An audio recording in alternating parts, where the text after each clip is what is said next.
Ganda. Ayan guys, so na-amaze ako.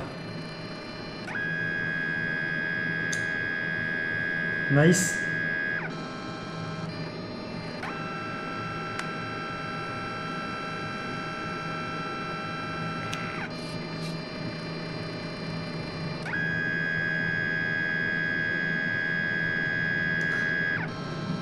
Ganda, ganda, ganda. Nice one.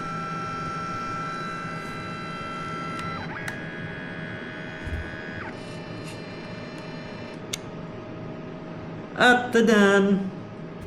Wow. Ito na yung ano natin, na print. Guys, so first print natin. First time natin mag-print sa ating Insta360 pocket printer. Ang ganda. So, ayan.